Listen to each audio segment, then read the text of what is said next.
Welcome to the Highlights from Ukraine podcast, your daily audio summary of the latest news reported in the Ukrainian media. We would really appreciate if you could rate us, ideally 5 stars or the equivalent, in the app where you're listening to this podcast. It will help us to guide more people to the highlights from Ukraine, where they can learn the truth about the war in Ukraine. My name is Artem, and here is the news. For 247 days, Ukraine stands strong against the forces of the Russian invasion. Russian Defense Minister Sergei Shoigu announced the end of the partial mobilization and said that 82,000 conscripts have been sent to Ukraine, reports Дзеркало Тижня.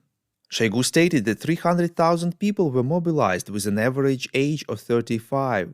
According to him, 218,000 conscripts are undergoing combat training.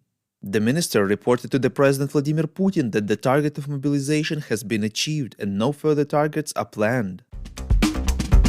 In his evening video address, President of Ukraine Volodymyr Zelensky said that despite the Kremlin's announcements about completion of their mobilization and alleged needlessness of new waves of sending Russian citizens to the front, Ukraine sees a different picture.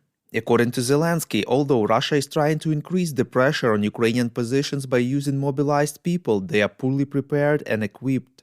Zelensky pointed out that they are so ruthlessly used by the command that it allows Kyiv to suggest that Moscow may soon need a new wave of sending people to war, and Ukraine is preparing for it. Ukraine is still experiencing power shortages.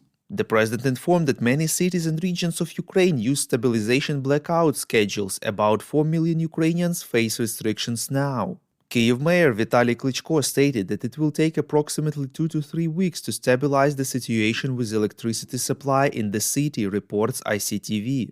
He stressed that the time estimates for the case when there are no new attacks. As of now, shortage of electricity is from 20 to 50% depending on the time of the day. The energy company that supplies Kyiv announced that they have to review the schedules of blackouts. Their maximum duration may increase to 6 hours in a row, reports Suspilne. Deputy Chairman of the Security Council of Russia Dmitry Medvedev said that in order for the Russian military to stop attacking the energy system, Ukraine must fulfill the Kremlin's demands, reports Ukrainska Pravda. He said that Ukraine needs to recognize territories captured by Russia. The Office of the President of Ukraine says this is the recognition of terrorism on the state level. The General Staff informs that the enemy is moving all the equipment and medicines out of Kherson hospitals, reports Unian. Doctors who refuse to leave are prohibited from entering hospital grounds, even for personal belongings. In the town of Bereslav, Kherson region, the occupiers are changing into civilian clothes and moving into private residences. The US allocated another tranche of security assistance to Ukraine in the amount of $275 million, reports Interfax Ukraine. According to Pentagon Deputy Press Secretary Sabrina Singh, this tranche of assistance includes funds for the purchase of additional ammunition for HIMARS missile systems, 500 high-precision artillery shells, more than 1,300 anti-tank systems, 125 Army SUVs, and 4 satellite dishes. Canada plans to issue 5-year bonds, Ukraine sovereignty bonds, to financially support Ukraine, reports Ukrinform. The money will be channeled directly to Ukraine through the International Monetary Fund's administered account. The President of Ukraine specified that the amount of these bonds is $500 million. They will be available for investment not only in Canada, but also around the world.